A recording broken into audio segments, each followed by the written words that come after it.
What's going on, YouTube? What's up, Reason fans? This is Hedron. Today, I want to talk to you about my track Aeon Ending, which is the last song on my new EP, which is titled Aeon Selector. It's a beat-driven drum and bass type album, and I just put it out, so I hope you'll take a moment to stream. And today, I just want to basically do a quick run through of this track, talk about the drum programming, talk about the loop editing, some of my approaches to how I mix the track. So, without further ado, let's jump right into it. All right, so let's do just a quick listen here so you can get a sense of what this track sounds like.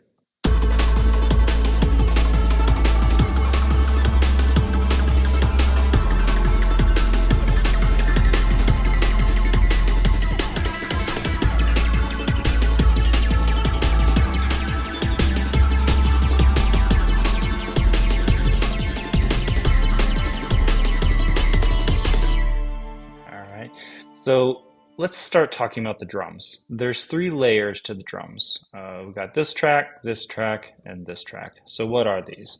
Well, this first one is going to be a Dr. Octo Rex. And from this Rex, we have one, two, three, four different loops that are loaded up in this one loop player.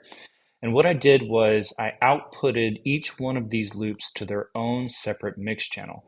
Now you'll notice there's only three mix channels here, and that's because loop one, two, and three go here to one, two, and three. This fourth loop, which I put on the fifth, no, it doesn't really matter. Anyway, this this fourth loop, this goes to the same output as well because these are actually both from the same loop pack. They're just kind of variations on the same sample. So they could just go to the same mix channel. But the reason I sent these different loops to different mix channels is because since they're completely different loops, they have different volume levels. They need to be kind of EQ'd and compressed separately so that I could make them all mesh and gel coming from this one device.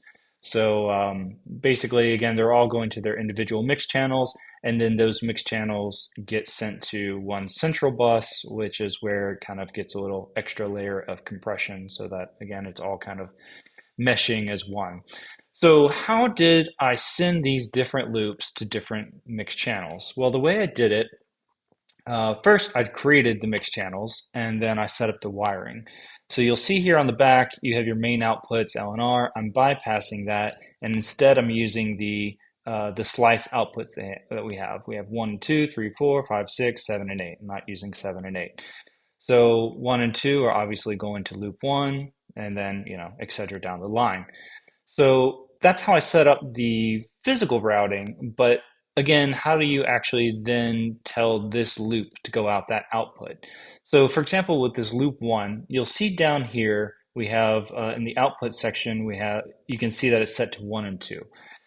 And if you click on one of these slices, and let's say I set it to three and four, for example, every time you change this, it's only going to affect the slice that you select. So if I grab another slice here, you're going to see it switches back to one and two. So that only affects this one loop. So you don't want to have to necessarily go through and click every individual slice and set it to the output, right? So what you would then do is you'd hit this slice edit mode button, ta-da, switch it to your output, and now you have a pencil tool where you can draw. So for example, if I just drew everything across the top, that's obviously going to send it to the last output. So if I switch back, you'll see everything is now set to 7 and 8. I can click on all these slices and they all say 7 and 8. So I don't want that. I want them all going to 1 and 2. So I'm going to draw this line. There we go. Now everything is set to 1 and 2. So it did the same thing down the line. So the second loop is going to output 3 and 4, and that's because I just went to, slice edit mode and then drew that across the bar. So that's how I set that up. And let's take a quick look at how I actually did the programming on that. So this guy right here, I'm going to try to zoom. Hopefully things don't go too crazy. Ah. All right. Maybe a little less. All right, this looks good. Okay, so this all the way loop. This is the Dr. Octorex that we're dealing with. You'll notice that I have this pattern select right here. How did I get pattern select? Well, you just right click on this guy and you say edit automation. I've already done that. So that's when you get the pattern select option here. And so I could then just draw in bars, and this is set to loop one. So you'll see this one's set to 5, this one's set to 1, 2, 3, 1, 5, down the line. And I'll show these guys at the same time so it's a little easier to see.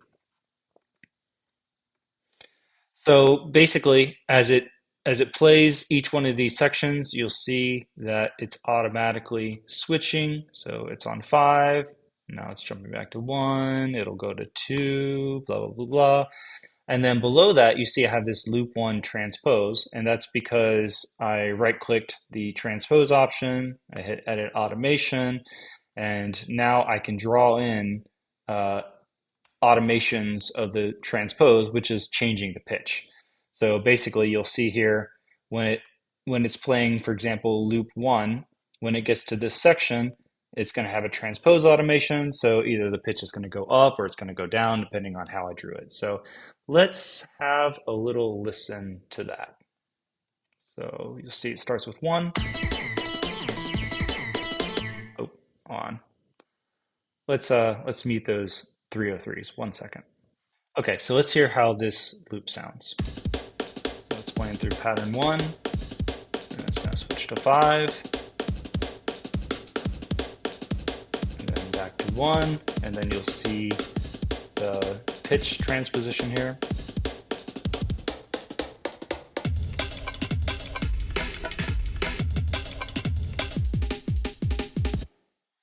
So that's basically how that works. So just loaded in some loops, automated how it switches between the loops, added a little pitch transposition here and there for a little added effect. And again, just sent these individual loops to their own mix channels so that I could edit the volumes the way that I needed to, and then edit, EQ, compression settings, things like that. I don't really want to get into how I did, what my EQ and compression settings are. That's really not so interesting. I could talk about that in another video. I really want to more cover the kind of interesting aspects of what I did differently with this track. So next up, we have another drum part. And what do we got here? It is let's switch this around.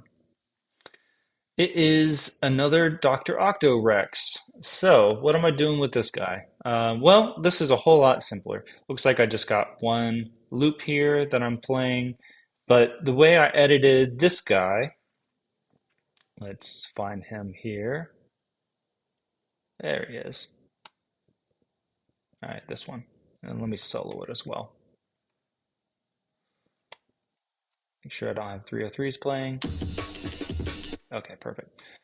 Okay, so the way I edited this guy is I basically have one sample, and you can see these are the different slices of the sample, and it's going to basically play through the first quarter of the sample, and then it's going to repeat the first quarter of the sample, and then it's going to play from the beginning all the way through the first half, and then back to the first quarter, first quarter, first quarter, and then the last quarter of the sample. So I've just taken one sample, and the way I'm adding variation is I'm just repeating sections within that sample. And then on the second pattern, it's the same concept, except I've just embellished it. Oops, go away. I hate that function. I've just embellished it by editing the slices. So you can see I've added some stutters by repeating the slice notes here. And let's listen to what that sounds like.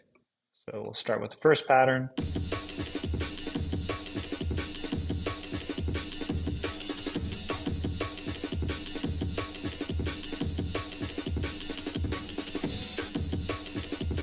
And then the second pattern, same concept, but with basically some stutters.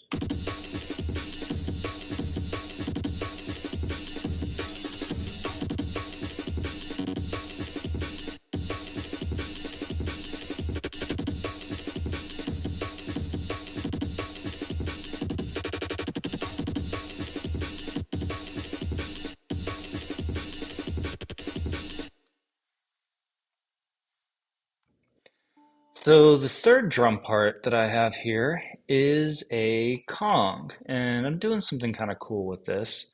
Um, Again, I have multiple mix channels going on here, and that's because all the drums are going to one mix channel, and then I have these vocal hits that are going to a separate mix channel. And the way I did that is, well, first let's hit drums. So we got, this monster inside patch that I'm using. And then we got these vocal hits.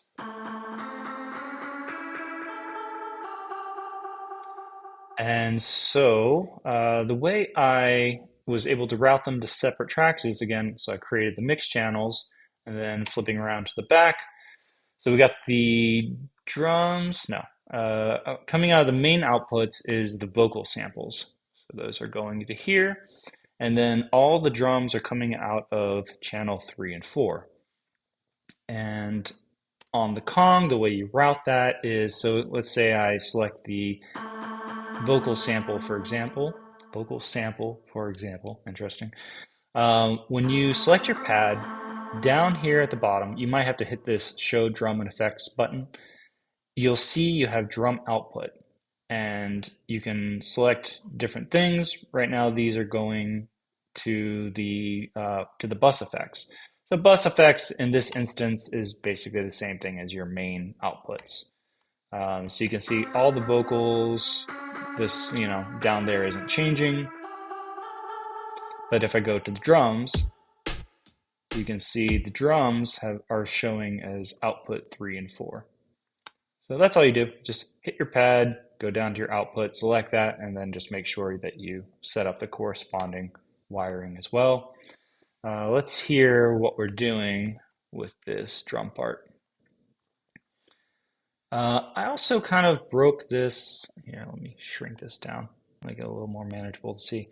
I broke this up into multiple sections. The way I played this part was I actually have an MPC one, and of course the Kong is just a Reason's emulation of an MPC, right? So the MPC is kind of a natural fit for being a MIDI controller for this. And if you guys are interested, I can show you how I set up my MPC as a MIDI controller for the Kong. It's pretty cool, pretty intuitive, makes playing the Kong a lot of fun and very easy. But anyhow, so I set up the MPC as a MIDI controller for this, and then I just played it by hand. And I separated these parts. So, like, for example, let me make sure this is soloed. So, for example, if I hear, let's mute this one. This is going to be just the snare.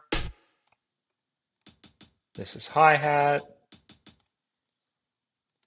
And like this guy's, I bet this is the kick down here. So let me mute these. I probably could have, if you right click and you add label, I probably could have just added that label and that would make it a whole lot faster, but I just didn't do that at the time. Anyhow, and then, well, we got a little, some kind of little percussive hit there.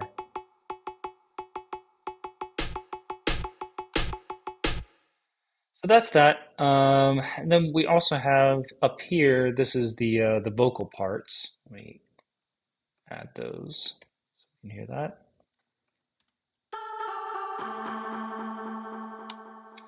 So you'll see that, sorry, I'll mute this. Okay. You'll see that all these parts are playing at the same time, that we got the drums and vocals all coming from one machine.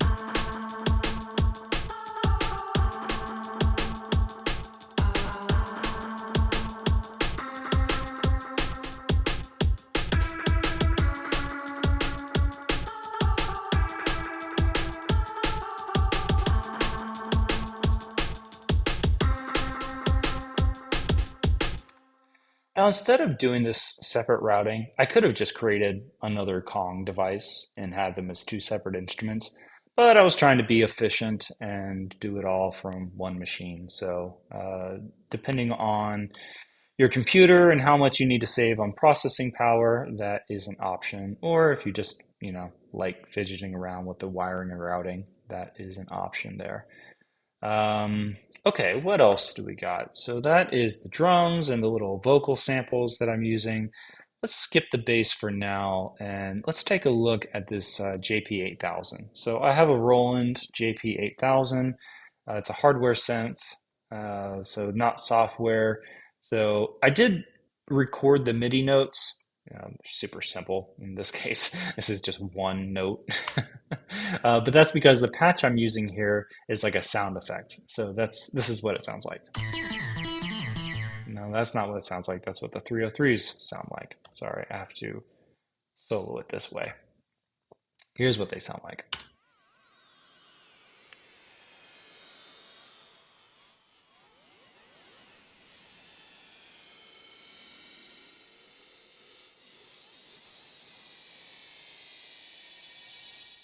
So kind of a cool effect. Let's take a look at what I'm doing. Again, compression, EQ, I don't really care to talk about those settings. What's more interesting is the stereo widening effect that I'm doing here.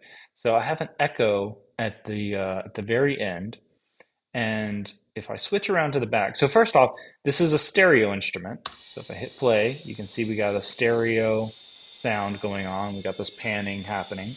The panning, I think, is part of the patch. I didn't add that panning. That was just, you know, baked into the patch on the instrument.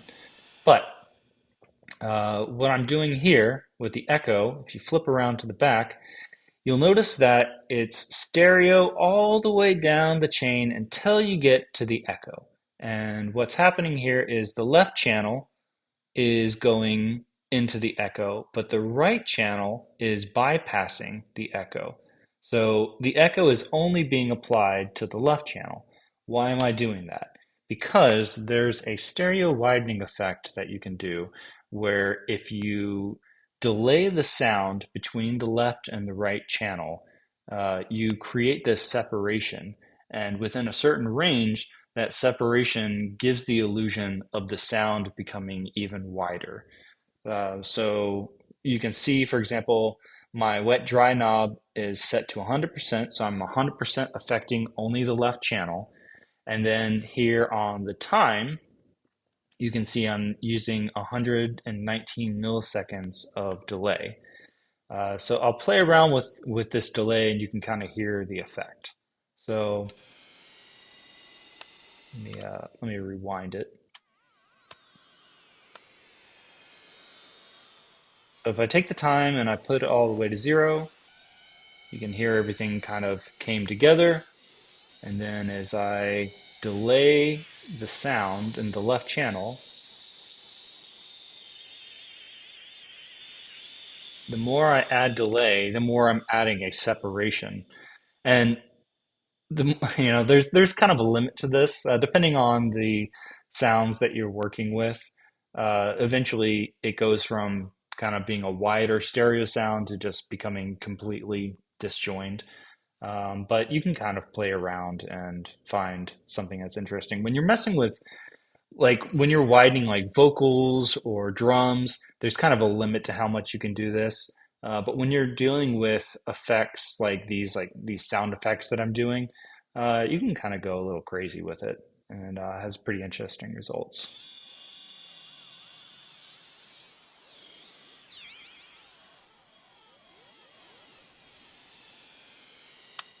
Anyway, so that's that.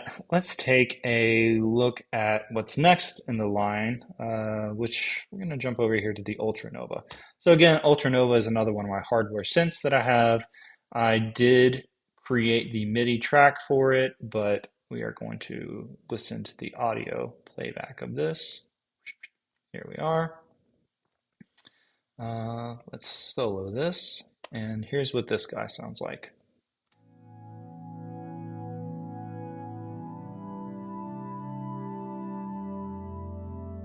I think this is probably what started the track. I think I found this pad, I really liked how it sounded, and then probably created the effect with the JP8000. They kind of had a cool sound together.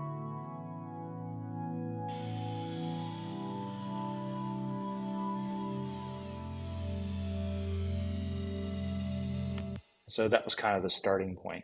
And you'll notice also on the Ultranova, again, I got my effects chain, but here at the end, we got another echo, and you'll see only the left channel is going into the echo, the right channel is bypassing it, and I'm delaying the left channel by 158 milliseconds. How did I arrive at that? Just using my ears, just listening in the headphones and kind of dialing in the sound till I found what I thought was the sweet spot.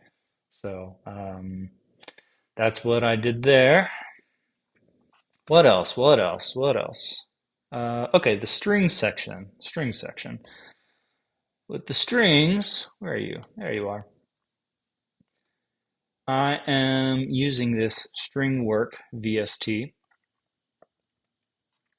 And let's do, sorry for the flipping around. Let's listen to just what the strings sound like.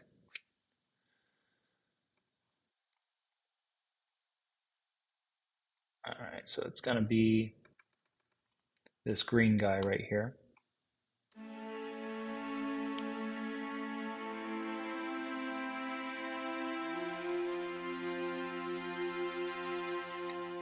And you can see it's pretty simple. I'm just doing 2-note, 3-note chords, nothing all that crazy. And then I ended up combining it with another synth, and that synth is this guy. It's a Europa, and I'm using the colors pad, and the colors pad patch. And here is what that guy sounds like.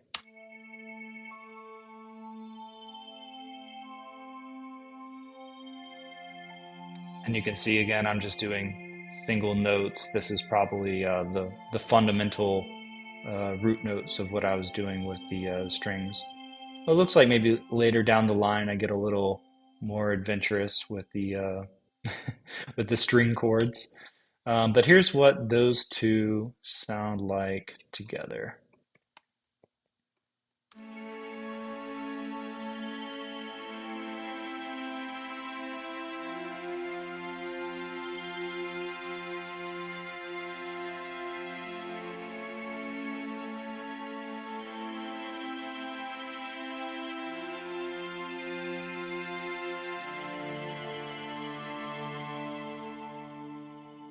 So yeah, that is those. All right, let's quickly talk about the 303s.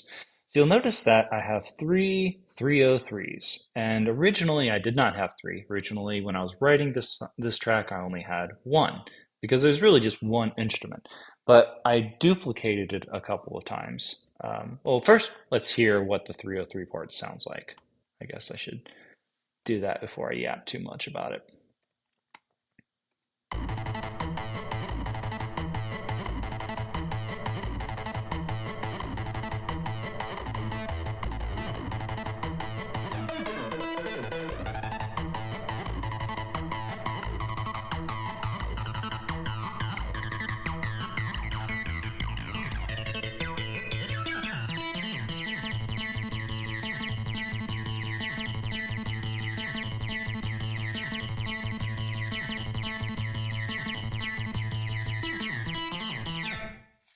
I do want to do a video where I get in depth talking about how to do the programming with this 303 VST. This thing is a little unintuitive, um, so but it's a really cool instrument. I just love the sound of the 303. So I want to dig into that one day, but I'm just going to kind of quickly talk about how I used it in this track. So again, I have three of them. Why do I have three of them? Because they're all playing the same part. The reason is because I wanted to create, again, a wide stereo sound. And so the concept is that all three of these are in mono. So you got one that's mono right in the center, and then you got these two, which are mono, but they're panned left and right. So you got mono in the center, got one hard pan to the left, hard pan to the right. And then, of course, what do you think I'm doing with the left, the one that's panned left and is in mono? Well, I am using the echo effect again, and I have a delay of 32 milliseconds. So that's just further widening the sound and just giving you this big in your face up front 303 line. Another interesting thing that I'm doing with it is apart from the echo that I'm using for the stereo widening effect, and again, I only have this echo here on the left channel. So if I pull up this right channel, you'll see that there's no echo device. And if I pull up the center channel, there's no echo here as well. But there is a delay unit on all three of these. And you'll see that I'm automating the delay time. What am I doing there? What I'm doing there is, and I think this is the automation lane for it. You can barely see. All right, so if you look at this value number up here, so it's set to 1. And then as I scroll through, now you see it switches to 2, back to 1, 2, and eventually it'll go up to 2, 3, 4, 5, 6. So what that's doing is that'll, here, let me show these at the same time. So that's, that's automating as it's playing along. And not only is that changing the delay, like the delay effect and kind of changing the space of the delay, but because it's such a fast delay, it has this kind of like flanging effect. So let's hear what that sounds like. So starting with 1. Oh, sorry. Let's hear just the 303. All right, one more time.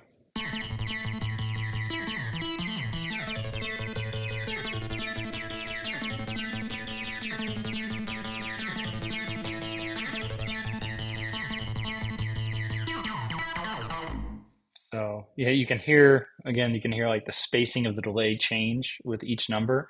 And then like as it comes back to 1, it has this, like flanging effect. I thought it was pretty cool.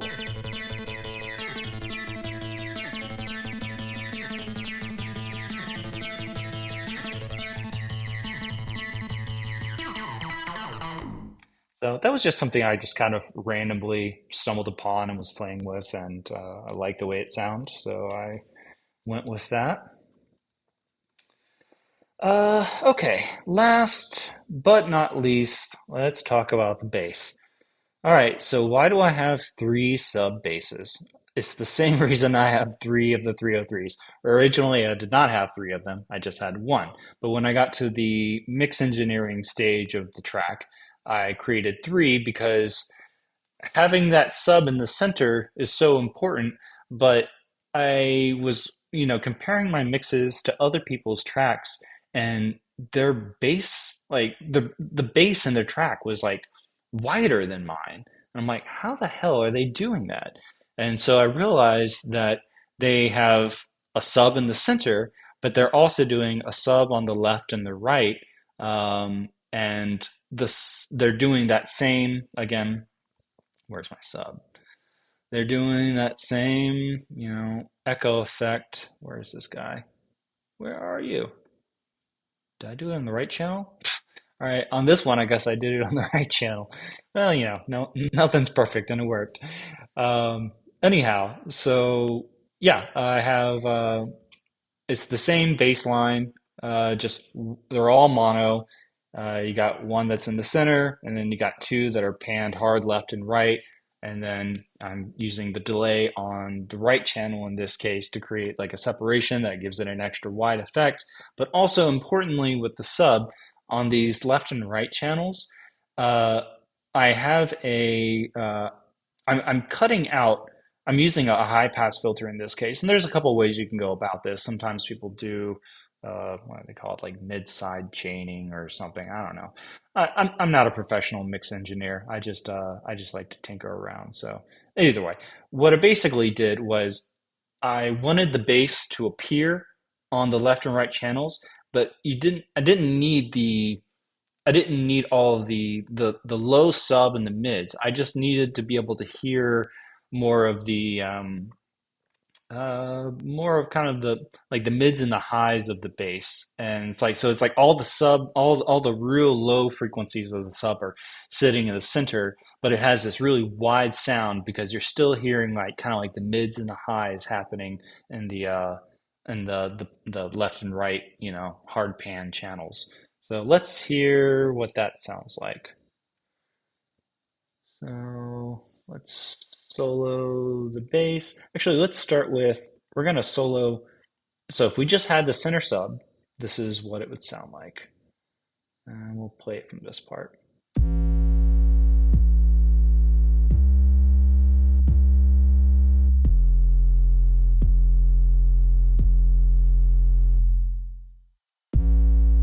And then when I add the left and right channel,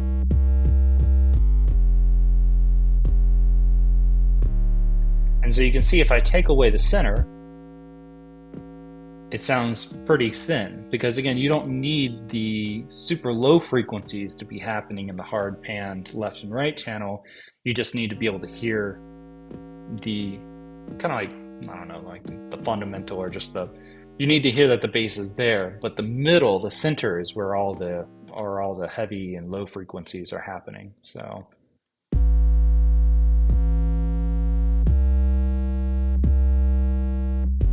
again, just center.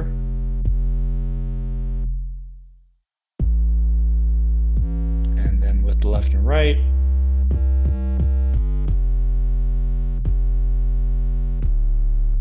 Yep. So that's it. That is the basic concept behind how I arranged these tracks. I guess the last thing I could say would be in the kind of pre-mastering effects chain. Um, so one thing that I do, I don't want this to get too complicated, but for for my okay, on the master channel here. So this master channel, when all of these tracks sum together on a stereo master channel, what I what I want to do when I affect them, I don't want to do the typical, if you use the insert, it's like a parallel processing. I don't want to do that because I want to maintain this is kind of to do with like gain staging. I want to maintain certain volume levels until I get to the very end, like when I get to basically the limiter, the maximizer at the end. That's when I'll really crank up the volume to full scale. Up until then, I really want to keep the volume at a certain level because I want to maintain a certain amount of headroom. So because of that, I don't want to use the insert effects because it does like a parallel processing and it changes the way that the meters are giving me feedback on what the levels are. So it's a little bit complicated to explain in this tutorial. It's something that I can definitely dig into with kind of like a different video. I can show exactly what I mean. But the long and short of it is that I bypass those and instead I go directly from the master out into the effects chain. So it's master out. In this case, I'm going to a reverb to kind of like take all the tracks and put them within kind of a reverberated space. And then from there, it's going into a multi-band compressor. And then from there, it's going into a stereo imager, which is widening the sound just a little bit more. Not very much. The settings are pretty low. It's just a small little widening above 340 hertz, and then a compression, which I'm compressing it pretty hard, and then that's feeding into a maximizer. And then this guy, this is cool. This is a free download. Anyone who has Reason, you should go and download this guy. What do they call this thing? Like the measure, it's like what do they call this? This is the measure loudness meter. Go download this. Go to the Reason store and look this guy up. It's a free download, and this gives you a really great, accurate readout of your levels. So right out of the right after the maximizer slash limiter. I can see I can see exactly how hot my levels are instead of having to like scroll up here and look at this. I can see that just directly after that. And then what's this little guy down here? Well, this is a device that you can use to do like mono summing. So if you want to like check your mix in mono, or if you want to flip the channel around left and right, uh, Reason put out a video on this where they show this guy off. How do you find this guy? I'll show you. Stereo, flip, and monitor. So I think what I had to do was I went into factory sounds, combinator patches, and then did I search maybe like uh, flip if I can type? Yeah, okay. Yeah, do that. Okay, one more time. Factory sounds, combinator patches, and then just type flip. I'm sure there's other keywords you can use, but then you'll see this stereo, flip, and mono combinator utility. So I add this to the very end of my chain so that I can then check my mixes in mono. So like, for example, if I play the track, it's in stereo, mono, back to stereo. Now, why do you want to check your track in mono? Well, that's a whole video again in and of itself, but essentially when you're dealing with stereo tracks, particularly when you're doing this widening effect that I'm doing with the delay, that can cause phasing issues. And when you sum it down to mono, you'll find that there are sounds that end up like canceling out. They like the phase cancels out, and so you need to listen to your mixes in mono because when your music is playing back on different speakers, they're not always going to be coming out of stereo speakers. Like if they're playing off of a phone, some phones are playing, some phones have just a mono speaker, or there's all kinds of different situations. But basically, you want to make sure that your mixes sound good both in stereo and in mono. It's just a way, it's just a quality check. It's also good for when you're doing the initial setting, like the initial balancing of your tracks. Setting that in mono can be really helpful. And the left to right flip can be a good check as well. So anyway, more detail on that stuff in another video. Again, the main point here was just to kind of run through, show you the track, and show you kind of how I put all this together. So if I missed anything that you were kind of curious about, please leave a comment and let me know. I'm happy to add more clarity to this and show more behind the scenes on how I put these songs together. I hope this was enlightening, and I appreciate everybody who is checking this out. Again, I hope you will check out the new EP. Put a lot of love into it, and I spent a good bit of time trying to make sure that it sounded as good as possible. So I hope you like it. I hope you agree. And thanks again for tuning in. Please like and subscribe. And that's it. Now I'm just rambling. You guys have a great day, and I'll catch you around in the next one.